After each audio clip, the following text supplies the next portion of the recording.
This is your browser. Whether you create websites, design, or test them, you use a usual browser that was created to look at the web, not to build it. But what if you had a browser designed specifically for the developer, and your browser was Blisk? It would start with devices, phones and tablets, iPhone, iPad, Nexus, or any other. All devices together inside your browser. No need to buy and maintain them. Devices are still working when you're offline. What if your browser could do the routine work for you, like synchronizing scrolls while you're browsing, or even messaging you when a bug appears?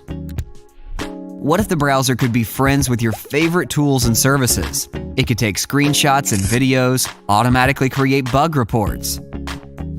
All these and many more features make Blisk the first browser for web developers.